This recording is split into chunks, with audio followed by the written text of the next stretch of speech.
गोविंद गोविंद राधे गोविंद गोविंद गोपाल नंदलाल राधे गोविंद गोविंद कृष्ण गोविंद गोविंद गोपाल नंदलाल कृष्ण गोविंद गोविंद राधे गोविंद गोविंद गोपाल राधे गोविंद गोविंद। भक्तवत्सल भगवान की जय। कैसे हैं आप सब लोग?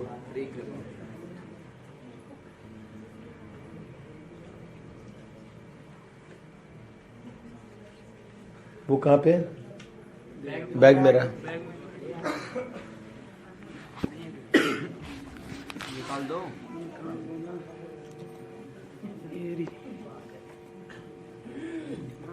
नीचे। Thank you. कल हम कहाँ चल रहे थे?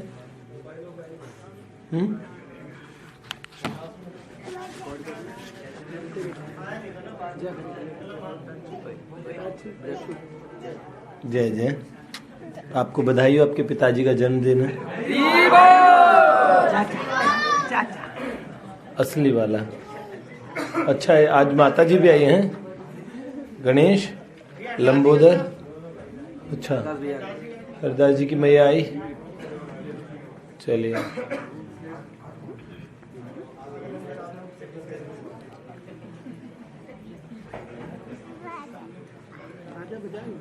हाँ,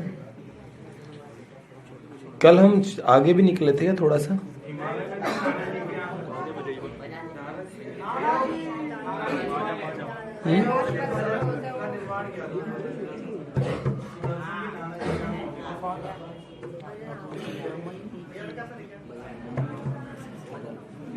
सही से बैठिए।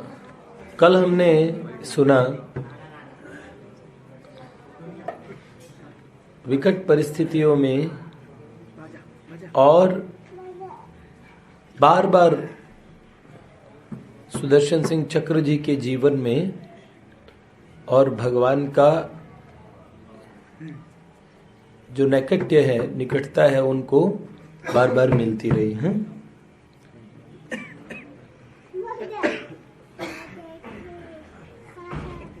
ऐसे ही जीवन में अनंत घटनाएं हुई।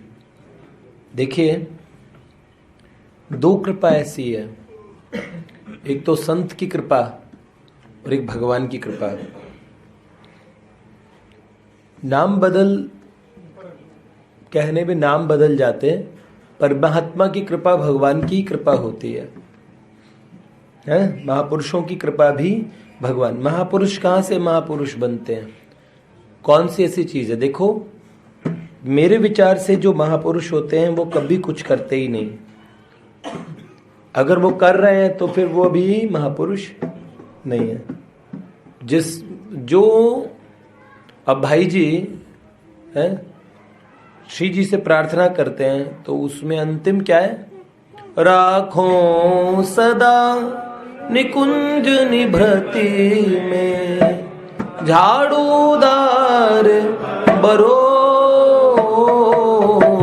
मुँह पे आज ढरो राधा जू मुँह पे आज ढरो। इतनी घटनाएं होती है कि महात्मा तो फिर भगवान की सेवा से कभी अलग होना ही नहीं चाहता। जिसे भगवान की प्राप्ति हो जाती है, बाद में वो संसार की कोई चीज, इवन मैं कह रहा हूं लोगों की रक्षा करना, ये सब करना भी वो नहीं करता है। फिर ये सब काम भगवान के हैं। उसके अंदर के भगवान फिर उनसे वो काम करवा देते हैं। बहुत सारी ऐसी बातें होती हैं। पुरुषोत्तम दास टंडन जी, बड़े बड़े अच्छे लोगों ने भाई जी से कहा आपने ऐसा किया ऐसा किया। मूलतः भाई जी तो भगवान की सेवा में बहुत पहले से लग गए थे, उनका अंतर तो वहीं लग गया था। उनके माध्यम से भगवान अपने भक्त के प्रति अरे बहुत राम जी अपने भक्तों को बहुत बड़ाई देते हैं, ये उनका स्वभाव है। किसी भक्त के अंदर 1,00,000 अवगुण है, भगवान उनकी चर्चा तक किसी दूसरे व्यक्ति से नहीं करते हैं, लेकिन उसके अंदर के कुछ गुण हैं ऐसे हैं। सोने गुण साधु समाज बखाने, उसके गुणों को सुन के साधुओं के बीच में कहते देखो ये बेचारा कितना अच्छा है, मंदिर भी जाता है रोज, देखो नौकरी करता है कैसे करता है, देखो मेरा नाम भी जपता है, बड़ा इसके स्वभाव अच्छा है, बहुत बढ़िया।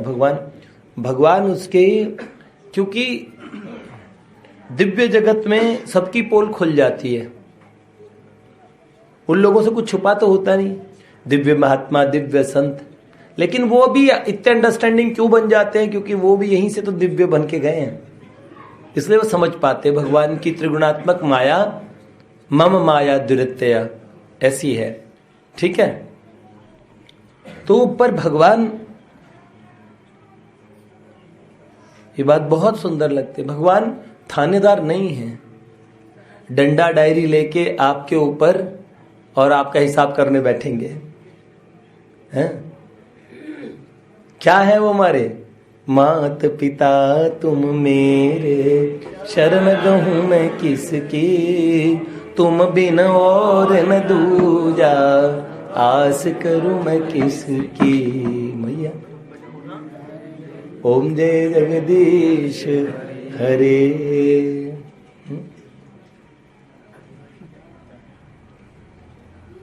भाई जी ने जो आरती की है उसमें कहता है कपूत अति कपटी पर बालक तेरे, जय जग जननी जय जय, आरती भाई जी ने रचना की, बड़ी सुंदर है। तो भगवान ऐसा हिसाब रखते हैं, और कोई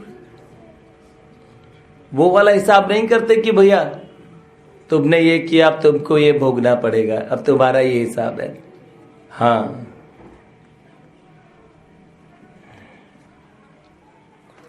तो भाई जी ने, सुदर्शन जी की भाई जी ने भी ऐसे ही रक्षा की। एक ऐसी घटना आई, गेट खोल के रखो ना भैया, गेट बंद मत कर रखो, उधर से बंद है क्या? अच्छा,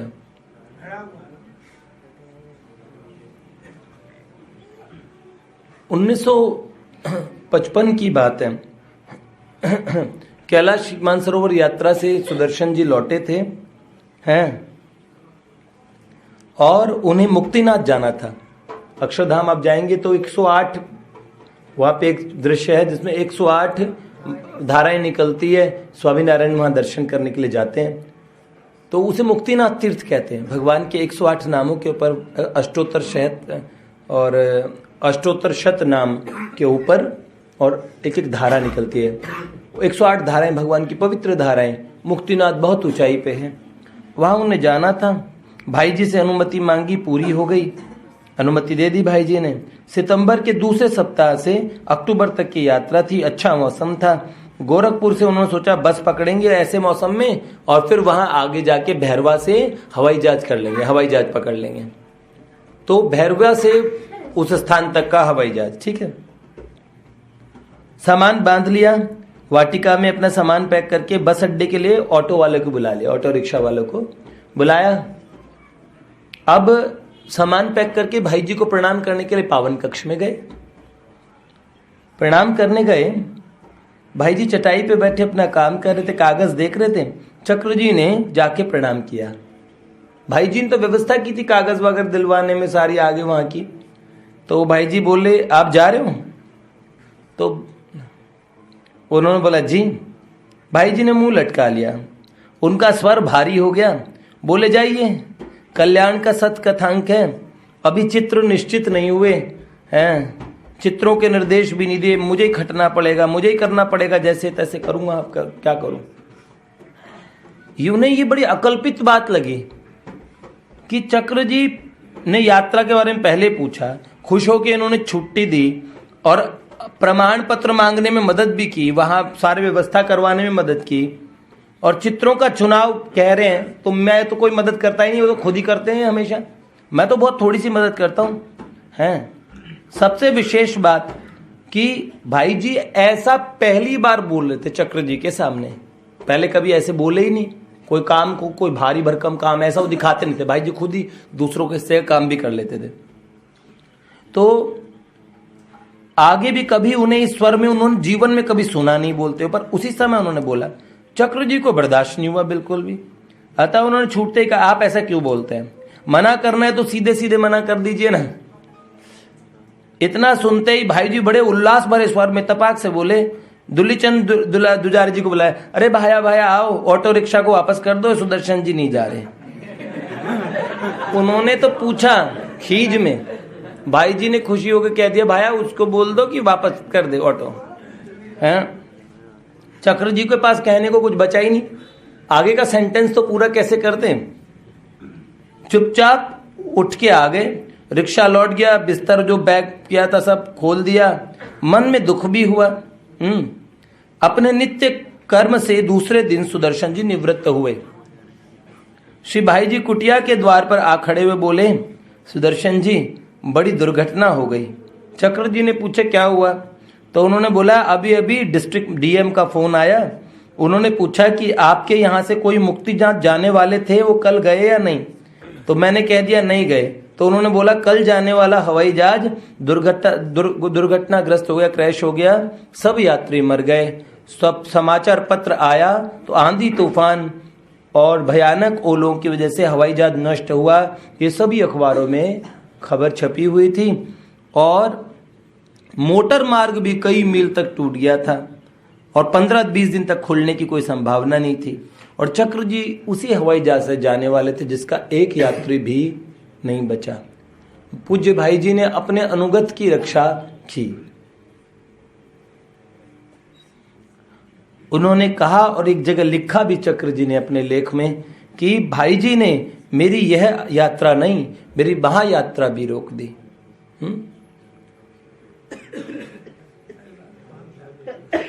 संत परम हितकारी त्रिगुणातीत फिरत तन त्यागी। 3 गुणों से अतीत होते हैं, रीत जगत से न्यारी, संत परम हितकारी। भगवान की समस्त क्रियाएं मंगलमय होती है, ऐसा हो ही नहीं सकता कि संत की क्रियाओं से किसी का अमंगल होता हो। वस्तुतः भगवान ही अपने भक्त को इतनी मूर्तियों में और अपने सानिध्य का अनुभव कराते हैं। संत मूर्ति जो भी दिखे ना, वो इसलिए वंदन किए, इसीलिए महापुरुष का, महात्माओं को टेस्ट किए बिना उनका हृदय से आदर करना चाहिए।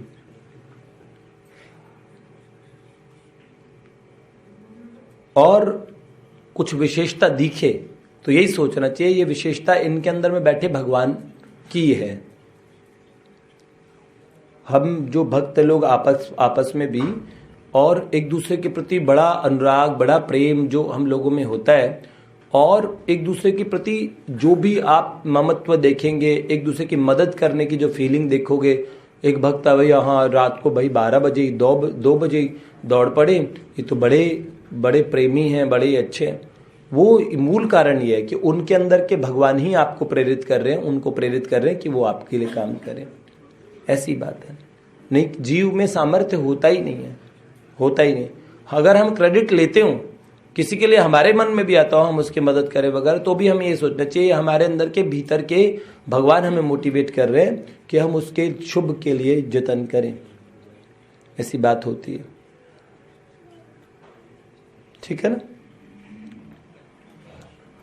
गीता प्रेस की तीर्थ यात्रा ट्रेन चली, सुदर्शन जी उस ट्रेन में, और अनिच्छा थी पर भाई जी के सारे परिवार को जाना पड़ा। सेठ जी ने आदेश दिया चलो चलना पड़ेगा। 1956 की 26 जनवरी को काशी से वो ट्रेन चली।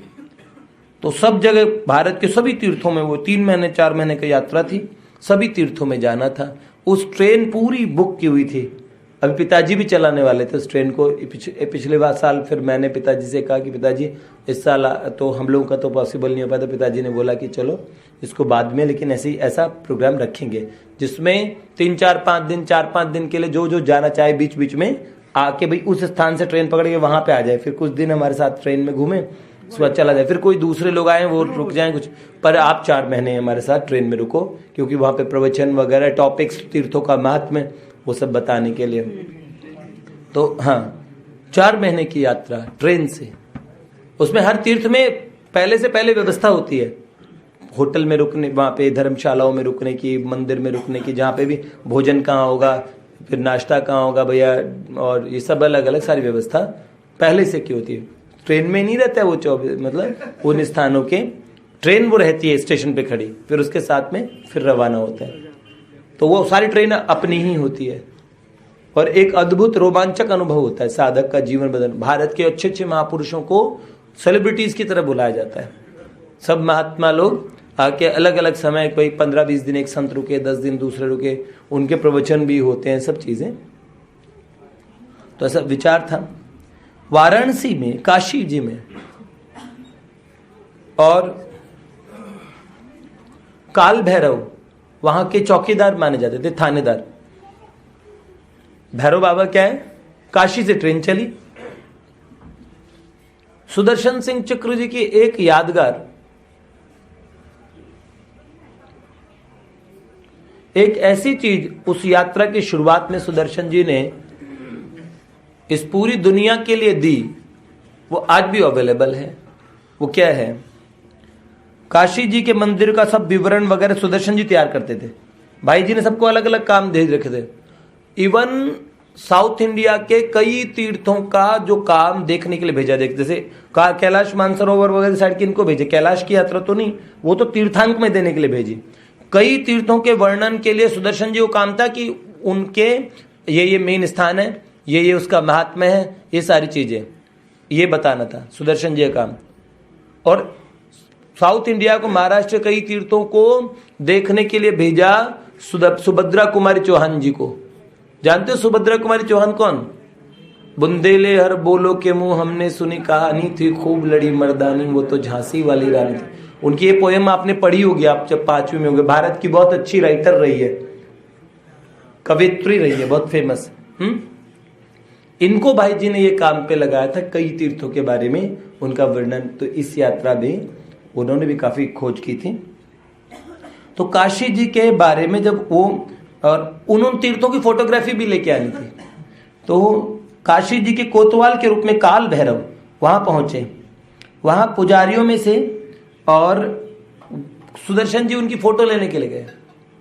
तो काल भैरव के बारे में कहते थे कि बड़े उग्र हैं, बड़े, तो सारे पुजारी भी डरते हैं। वहां एकदम फोटोग्राफी है वो स्ट्रिक्टली प्रोहिबिटेड है, मना है। अब वो फोटोग्राफी जब करने पहुंचे तो भैया पता था भाई जी का रुतबा भी इतना था कि भाई ये सब भाई जी के साथ आए हुए, तो उन्होंने बोला इनकी फोटोग्राफी कोई ले ही नहीं सकता, ये इतने क्रोध में आते, कैमरा तो खराब कर ही देते हैं, कैमरा बहुत और भी बहुत अनिष्ट हो जाता है ऐसे ऐसे। तो लोगों ने बहुत समझाया। एक बूढ़े पुजारी आए, उन्होंने कहा बाबू इनकर फोटोआ नहीं लियल जाए, ये बड़ा तेज उग्र देवता होइला, तुम्हार कैमरा बिगड़ जाएगा, ऐसा उन्होंने बोला। अर्थात भैरवनाथ का कैमरा में चित्र आता नहीं है, कैमरा खराब हो जाता है। श्री चक्र जी ने ये सब बातें सबकी सुन ली थी। चक्र जी ने उनकी बात सुन के पुजारी जी से तो कुछ नहीं कहा, पर उन्हें अच्छा नहीं लगा। भला वो चित्र ले तो इस काल भैरव जी का क्या बिगड़ जाएगा। उन्होंने मन में सोचा मैं चित्र ले लूं तो तुम्हारा क्या बिगड़ेगा, ठीक है मैं कल फिर आऊंगा। इन्होंने मन में सोचा। दूसरे दिन गंगा मैया में स्नान किया, नित्य नियम संपन्न करके, और बाबा विश्वनाथ जी और माता अन्नपूर्णा जी के दर्शन करके आए। भोले बाबा के, अन्नपूर्णा मैया के दर्शन करके आए, और फिर काल भैरव जी के मंदिर में दोबारा गए। एक दुकान से माला ली, 4 लड्डू लेके काल भैरव जी के सामने रख दिए, और छोटा बच्चा है उसकी तरह बाल सुलभ सरलता से उनके चरण छूने के बदले पेट पे, उनके टांकी पे हाथ घुमाने लगे, पेट पे हाथ घुमाने लगे, और कहने लगे आप पहले लड्डू खा लीजिए, देखो चित्र बढ़िया आना चाहिए। आपने मेरा कैमरा खराब किया या फोटो ठीक नहीं आई ना, तो अपने बाबा विश्वनाथ के पास नहीं जाऊंगा। वे तो आराध्य के चिंतन में ही लगे रहते हैं, मतलब ठाकुर जी के चिंतन में लगे रहते हैं, और किसी के कुछ भी मांगने पे तुरंत हाँ कर देते हैं। उन्हें पूरी बात सुनने का समय तो है नहीं। मैं तो सीधे जाऊंगा अपनी कल्याण वत्सल्य सिकता अम्बा अन्नपूर्णा मैया के पास और जाके शिकायत करूंगा, मैया देखना ये कोतवाल साहब तो अपने घर के बच्चे को भी नहीं पहचानते, ये अच्छे नहीं है, दूसरे बदल दो। ये इंस्पेक्टर ही तो, आप कौन हो? मैं उनका बेटा हूं, आप मुझे ही नहीं पहचान रहे अपने घर के, तो आप तो वहां पे आप जानते हो वात्सल्यमयी अम्बा को अपने शिशु ही दिखाई देते हैं। बालक गोद में हो तो वे सृष्टि और उसके नियम भूल जाती है। आप अपनी बात सोच लेना, ठीक है? वैसे चित्र खिंचवाने में आपकी कोई हानि होती हो अथवा आपके कोतवालपन की प्रतिष्ठा में कुछ कमी आती हो, ऐसा मुझे तो लगता नहीं। आप बड़े हैं, बड़ों को बालकों का मन रखना ही चाहिए और शिशु की चपलता ही मान लीजिए, हैं? एक रचना सुनाई भयानक भूत प्रेत लिए भुजग भूषण महाभैरव जागो, भूत प्रेत नायक प्रभु महाभैरव जय हो। उचित स्थान से 5 मिनट पश्चात चित्र खींचा गया इनका और बड़ा भव्य चित्र आया। वहां खड़े सभी लोगों को, विशेषकर पुजारियों को, बड़ा आश्चर्य हुआ। उन्होंने कहा ऐसा कभी नहीं हुआ आज तक, तो जिसने भी ऐसा प्रयत्न किया या तो फ्लैश नहीं चला, लेंस टूट गया, कोई और गड़बड़ हो गई, कोई और अनिष्ट हो गया। आपस में चर्चा करते हुए उस बूढ़े पुजारी ने आदर विनय पूर्वक प्रार्थना की, बाबू हमें एक चित्र की एक प्रति और नेगेटिव देने की कृपा कीजिएगा, हम लोग भी कुछ खा कमा लेंगे। अपना काम हो जाने पर बाद में चक्र जी ने उन्हें नेगेटिव दिया। आज भी उसी की प्रतियां बाजार में चित्र रूप में बिकती है। तो अभी भी जो काल भैरव जी का चित्र मार्केट में बिकता है, एक ही चित्र है वो जो बिकता है, उसके बाद कोई फोटो नहीं हुई। तो वो चित्र जो बिकता है वो सुदर्शन जी का लिया गया चित्र है, ठीक है? तो अभी भी आप काशी में जाकर कभी खरीदें तो काल भैरव जी का चित्र सुदर्शन सिंह चक्र जी के द्वारा लिया गया है। आप दर्शन खोलना चाहते हैं, खोल दीजिए। आज पुजारी जी कौन है? जय जय भक्तवत्सल भगवान की। हे गोविंद हे गोपाल राधा वल्लभ मदन गोपाल, हे गोविंद हे गोपाल राधा वल्लभ मदन गोपाल, यारो मदन गोपाल, मदन गोपाल, मदन गोपाल, मेरो मदन गोपाल, मदन गोपाल, मदन गोपाल, मेरो मदन गोपाल,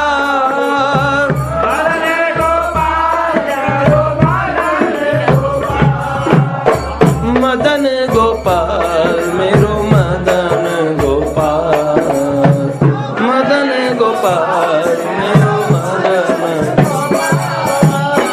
हे मेरे माधव हे नंदलाल राधा वल्लभ मदन गोपाल, हे मेरे माधव हे नंदलाल राधा वल्लभ मदन गोपाल, मदन गोपाल, मेरो मदन, मदन गोपाल, प्यारो मदन गोपाल, मदन गोपाल, मदन गोपाल, मदन गोपाल, मदन गोपाल, मदन गोपाल, प्यारो मदन गोपाल, मदन गोपाल, प्यारो मदन गोपाल, मदन गोपाल, प्यारो मदन गोपाल, मदन गोपाल, प्यारो मदन। हे गोविंद हे गोपाल राधा वल्लभ मदन गोपाल, हे गोविंद हे गोपाल राधा वल्लभ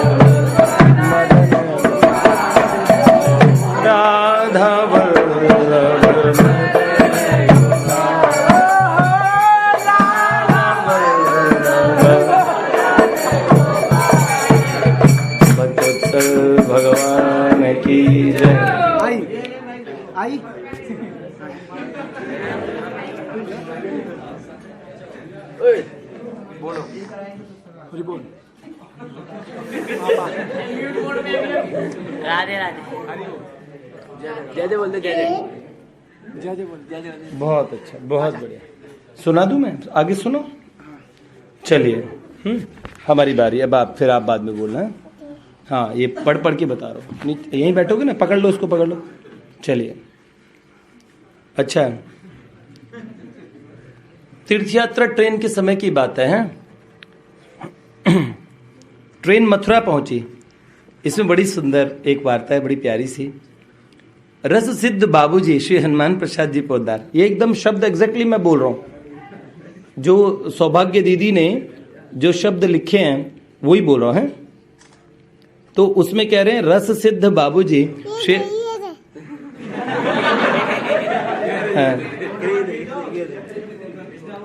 हाँ, यही पढ़ रहा हूँ, यही पढ़ रहा हूँ।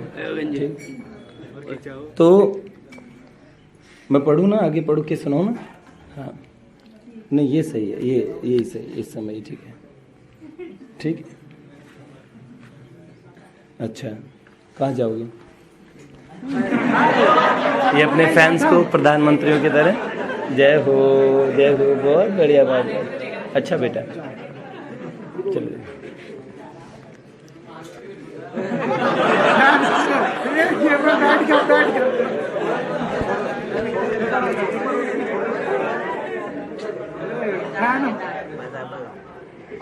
कोई दिक्कत नहीं, मैं बैठ गया।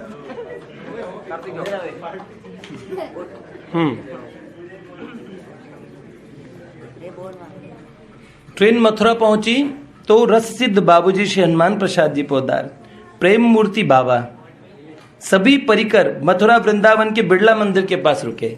अब ब्रजभूमि में ट्रेन आई।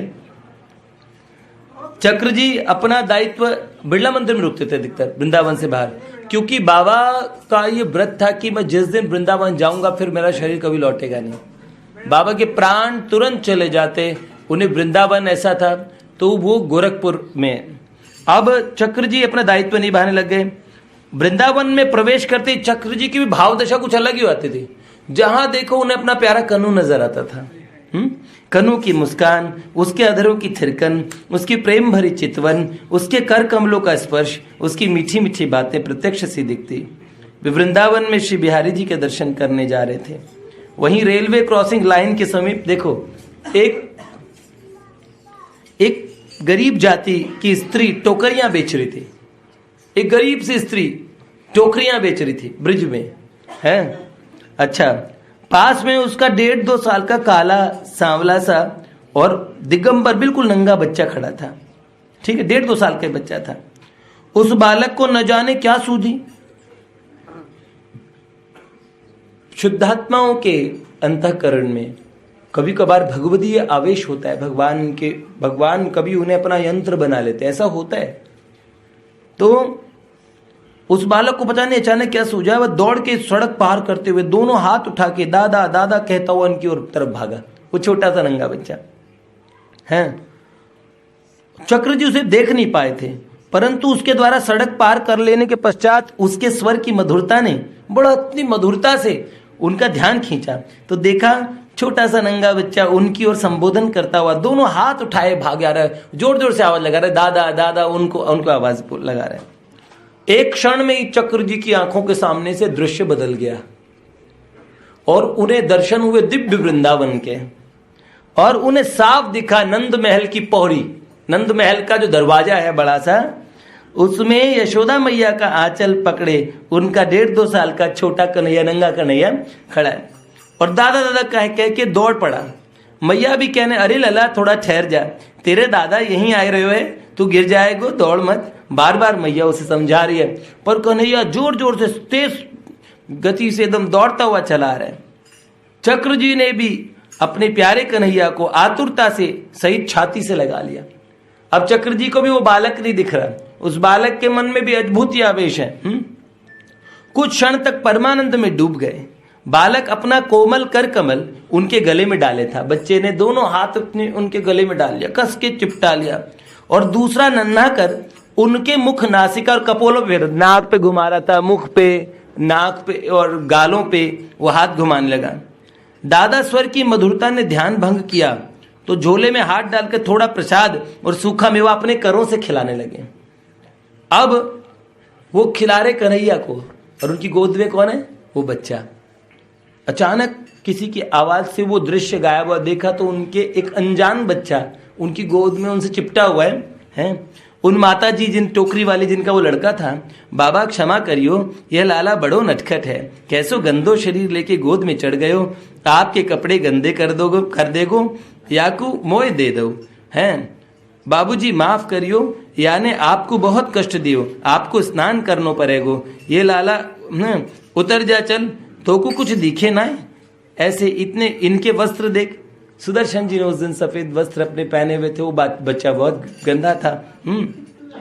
तब बालक ने चौंक कर इनका मुंह देखा, बच्चे को लगा ये तो कोई अनजान है। अब बच्चे को भी वो उतरा, वो तो तुरंत मचल के गोद से वो चलने उतरा और माँ की गोद में चढ़ गया।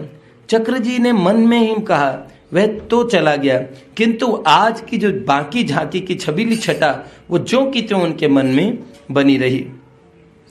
दूसरे दिन वृंदावन में बिहारी जी के दर्शन करने जा रहे थे तो उन्हें दिखे एक टाट वाले बाबा हैं। चक्र जी ने प्रणाम के अनंतर उन बाबा से क्या कहा? टाट वाले बाबा थे। उन्हें कहा, बाबा यदि आपको त्याग तपस्या ही करनी है तो चित्रकूट चले जाइए। त्याग करना तपस्या करनी है तो चित्रकूट चले जाओ। गंगोत्री भी अच्छी जगह है और बद्रीनारायण तो बिल्कुल, बद्रीनाथ तो तप की स्थली ही है। बाबा जी एकदम रूखे स्वर में चौंक के बोले, क्यों चले जाएं वहां? वृंदावन में तो मेरे प्राण बसते हैं, तुम जाने की बात कहते हो। तो सुदर्शन जी ने कहा, मेरा कन्हई बहुत चपल और भोला है बाबा, आप त्यागी महात्मा हैं। यह देखकर वह आपके चरण स्पर्श करे, आपको त्यागी समझ के आपके चरण छुएगा और आप उछल के आपकी गोद में बैठे तो आपके ये बिवाई फटे चरण छू के उसके प्यारे प्यारे कोमल करों में कितनी पीड़ा हो जाएगी। आपके बिवाई फटे हुए बेचारा आपके खुरखुरे पैरों में हाथ लगाएगा तो उसके हाथ में दर्द नहीं हो जाएगा? अच्छा, और गोद में बैठने पे आपका टाट चुभेगा उन्हें, हैं? तो बस बाबा ने कहा, रुको। बाबा इतने भावुक थे, रुंधे कंठ से कुछ बोल नहीं पाए, आंखें बरसने लगी। मानो चक्र जी के वाक्य की अगली बात उनके लिए असह्य हो गई, फूट फूट के रोने लगे। सच कहते हो तुम, हाय कुलिश कठोर हृदय का मैं अधम। उनकी हिचकी बंद गई, रोते हुए वे एक और चले गए। रोते गए पूरे रास्ते। चक्र जी ने ऐसी बात कह दी। चक्र जी बेशक साधु सन्यासी नहीं रहे, लेकिन कन्हैया के बन गए ना, और ऐसे प्रेम मूर्तियों का आश्रय मिल गया। बाबूजी से मिलने के पूर्व उन्हें भगवत प्राप्ति हो चुकी थी, लेकिन यहां पे भी ना कहते खुदा के घर में भी तेरा हमारा साथ रहे, ऐसी बात होती है। वहां पे भी सीनियरिटी और बना ही रहता है। जो हमारा संबंध ही हमारे गुरु के हिसाब से माना जाता है। बहुत बड़ी बात है, बहुत बड़ी बात है। ये मार्ग होता है ना, बड़ा अलग ही तरीके से चलता है, बहुत ही अलग तरीके से चलता है। इस मार्ग के अंदर में ऐसा होता है कि कभी कभार हमसे बहुत बाद में आने वालों की इतनी तरक्की प्रगति हो जाती है और उनको भगवत प्राप्ति भी हमसे पहले हो जाती है। ऐसा भी होता है और हमें कालांतर में हुई। लेकिन इस मार्ग का जो माना जाता है ना, जो भगवान की दृष्टि में जो नजरिया है, आपने बोला ना 3 लोगों को लगा दो हो गया आपका काम। मैं कभी कभार बहुत ताजुब करता हूँ बच्चों का बड़ा सुंदर और उनकी अच्छी स्थिति को देख के मुझे बहुत सुख मिलता है, बड़ी अच्छी, कि देखो ये कितने आध्यात्मिक रूप से कितने परिपक्व है, कितने मिच्योर्ड है, और कितनी इनके अंदर में इनके अंतःकरण की सोच, इनकी समझ कितनी आगे बढ़ी है। हम शास्त्रों में पढ़ के अभ्यास कर करके भी ऐसी बुद्धि नहीं बना पाए। इनके सहज कोमल मन के अंदर में वो बातें सीधे सहज स्वीकृत हो गई हैं, और उन्होंने उस चीज को इतना नजदीकी से पाया। फिर ये तो है, सरकार तो बैठे ही है। अगर आपके पास कोई मार्गदर्शन भी ना हो तो इनके पास, मैंने आपको बहुत दिन पहले बताया था, एक बच्चा बहुत रोता था, बहुत ही उनकी, और वो माधव से फिर वो मेरे पास रोते रोते पहुंच जाते। तो उन्होंने मेरे को ऐसे कहा कि आपको समय नहीं है मेरे लिए, आप कुछ समय निकालें, कुछ बात करें। तो सौभाग्य कह दो, एक और कभी ऐसा समय नहीं मिल पाया। बीच बीच में मैंने थोड़ा जो मेरे to the best of my effort मैंने समझाया, फिर मैंने उन्हें बोला आपकी सही सहायता इसमें माधव कर सकता है, मेरे पास में तो ऐसी गुंजाइश नहीं है। तो उन्होंने मुझसे पूछा कि ऐसा हो जाए कि 365 दिन और हर सेकंड आप साथ रहो और भगवान साथ रहे। मैंने कहा ये तो इम्पॉसिबल वाली सिचुएशन, ऐसा कभी हो ही नहीं सकता ये बात। फिर उसके बाद में उनकी एक बात पता लगी, उन्होंने कहा कि ये बात जब उन्होंने माधव से कही तो उन्होंने कहा कि ऐसा मेरे साथ हो रहा है कई महीनों से, मैं माधव नित्य आपको लेके आते और आप माधव और मैं इतनी बातें आपने मेरा मार्गदर्शन किया, इतनी सारी चीजें। तो मैंने उसे सुनने के बाद में भी मैंने कहा सोचा कि इस बात पे मैं कैसे रिएक्ट करूं, क्योंकि मैंने तो कभी कोई मार्गदर्शन नहीं किया। Why should I take credit of that, मैं क्यों इस बात को अपना वो मानूं, क्योंकि मैं जानता हूं माधव ये अच्छी तरह समझते हैं कि जिसकी मैं भगवत गीता पढ़ता हूं तो उसमें कई सूत्र इतने अमोघ हैं। यो यो याम याम तनुम भक्त श्रद्धयार्चितुम इच्छति तस्य तस्याम चलाम श्रद्धाम तामेव विदधाम्यहम्। मैंने बहुत सारे लोगों को सुना, हमारे गुरुजी ने हमारे लिए ये किया, हमारे गुरुजी हमारे लिए ये करते, वो आ जाते हैं ऐसे करते हैं, ऐसे करते हैं, ऐसे करते हैं। मैं ये सोचता हूँ इसमें गुरुजी की भी रिस्पॉन्सिबिलिटी बन जाती है, बताएं कि ये कौन कर रहा है, ये कौन कर रहा है। मनुष्य मात्र का सामर्थ्य नहीं है, जीव का सामर्थ्य नहीं है। भगवान इतने प्यारे हैं, आप तो कह रहे तो शिरडी वाले साईं बाबा ने किया, आपको पता नहीं इनके पीछे, इस साजिश के पीछे किसका हाथ है। एक ही बाबा सब बाबाओं के पीछे है। आप याद रखिएगा, मिट्टी के द्रोणाचार्य ने वो काम कर दिया जो असली के द्रोणाचार्य अर्जुन को नहीं सिखा पाए, वो मिट्टी के द्रोणाचार्य ने। क्यों बोलते हैं ध्यान मूलम गुरु मूर्ति पूजा मूलम गुरु पदम है, वो गुरु तत्व जो वो चीज भीतर की है, आप सब लोग बाहर का ही दर्शन कर पाते हो और बाहरी चीज का मिलना ही मिलना मानते हो। सच्ची बात तो ये है, हमारी श्रद्धा एक ईंट के टुकड़े में हो जाए और सच्चे बताएं कि भाई भगवान यहाँ जागृत है, यहाँ तो भगवान उसी जगह, भगवतीय सत्ता तो आपका जहां भाव देखती है वहीं प्रकट हो जाती है। उसी तरीके से ऐसे बहुत सारी चीजें, तो आप देखोगे ना यहाँ पे ऐसे मार्गदर्शन की अगर आपके पास कोई गुंजाइश नहीं, आपको कहीं मिल नहीं पा रहा तो निराश मत होइए। भगवान सर्वत्र सर्वकाल में सर्वज्ञ हैं, आपको सदा अवेलेबल हैं, उपलब्ध हैं और आपको निश्चित ही वो तैयार भी बैठे हैं। लेकिन क्या है, हमारी श्रद्धा उस आधार पर टिक नहीं पाती। हम वर्ल्डली लोगों को देख पाते हैं, आंखों के सामने जिसे देख पाते हैं उस पर श्रद्धा कर पाते हैं, यह हमारा स्वभाव है, ये हमारी बात है ना। लेकिन याद रखना मनुष्य मनुष्य ही होता है और खैर उसके जो मनुष्य के अंदर कभी गुरु तत्व आता है ना, वो भगवान ही होते हैं। तो इसलिए हमें पहचान रखनी चाहिए, भगवान को भगवान की तरह से ही माने, ठीक है। कभी मनुष्य के अंदर फिर आप कमी देखोगे, अरे ये तो खांसते भी हैं, अरे ये तो गुस्सा भी होते हैं, अरे इनमें तो ये भी है, इनमें तो ये भी है, तो उनकी कमियां देखोगे तो आपकी श्रद्धा हट जाएगी और उनकी अच्छी चीजें देखोगे श्रद्धा बढ़ती चली जाएगी। तो ये बात घटना बढ़ना लगा रहता है। आप उस भगवत तत्व को उसके भीतर है, आप उसे आदर करना, उसका प्रेम करना, उसका सम्मान करना, ये सीख जाए। सच में सारा काम भगवान ही कर रहे हैं, है ना। सुदर्शन जी का साथ किया तो सीधा भगवान से उनका संपर्क हुआ। तो इसलिए किसी संत से डायरेक्ट बात कह देना उनके बस की बात थी। उन्होंने कह तो दिया, वो संत रोते रोते चले गए हैं और कहने लगे मैं कैसा वज्र कठोर हूं, ऐसा रोते रोते हिचकियां बंध गई। अब वो मिलते ना सुदर्शन जी को, कभी वृंदावन के झुरमुटों में छुपे हुए मिल जाते। सुदर्शन जी जानते थे वो बड़ा, लेकिन अब वो नीले रंग का शनील का लंबा चोगा पहनते थे, रेशमी सा नीले रंग का चोगा। उन्हें एकांत पसंद था, इसलिए सुदर्शन जी भी उनको प्रणाम करके थोड़ा हटके चलते उनसे। लेकिन उस संत ने फिर टाट पहननी बंद कर दी, कभी लाला मेरी गोद में आ गया तो उसे चुभ न जाए। और हम कल चर्चा करेंगे। आज का भाई जी का विचार बताते हैं। और आज 2 जनों का जन्मदिन भी है और इंग्लिश की क्लास भी है भैया, अंग्रेजी की कक्षा। चलिए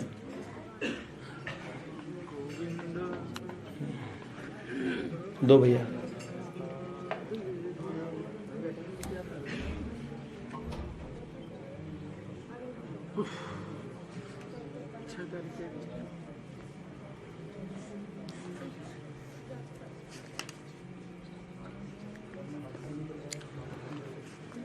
6 फरवरी भाई जी का विचार, अपना काम बनाने में जल्दी करो, जीवन के दिन बहुत जल्दी जल्दी बीत रहे हैं।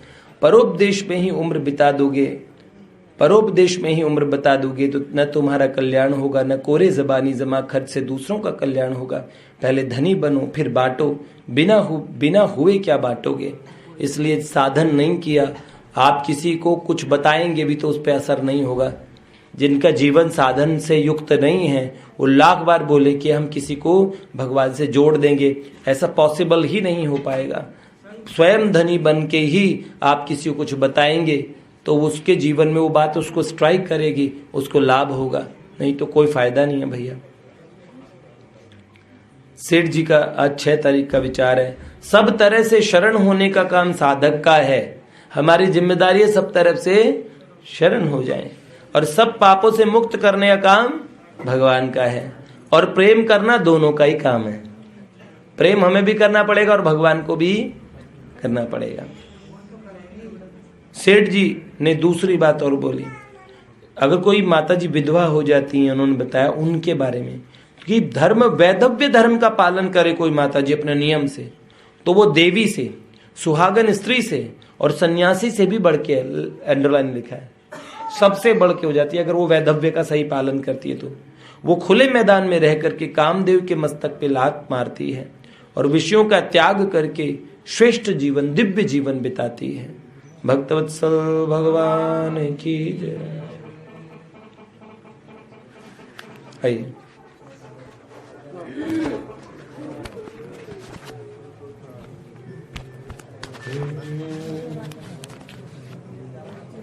गोविंद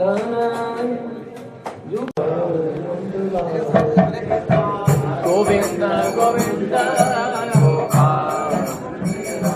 राधे गोविंद गोविंद गोपाल नंदना, राधे गोविंद गोविंद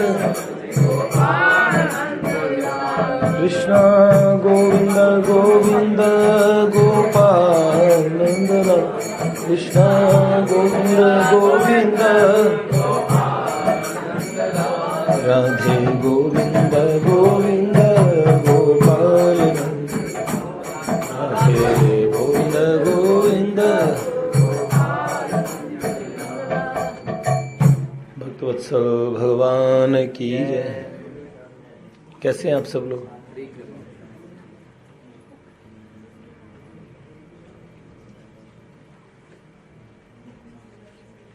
वो कहाँ पे है?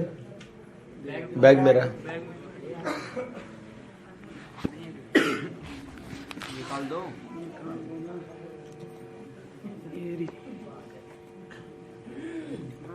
नीचे। Thank you. कल हम कहाँ चल रहे थे?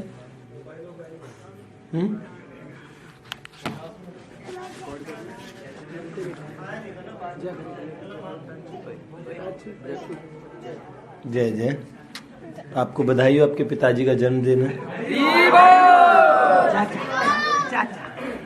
असली वाला। अच्छा है, आज माता जी भी आई हैं, गणेश, लंबोदर। अच्छा, हरदास जी की मैया आई। चलिए,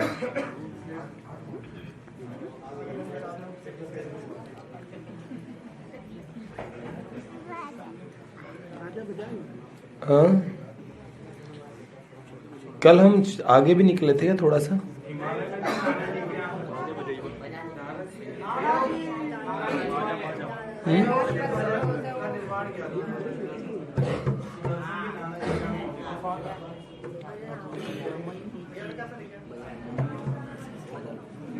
सही से बैठी। कल हमने सुना विकट परिस्थितियों में और बार बार सुदर्शन सिंह चक्र जी के जीवन में और भगवान का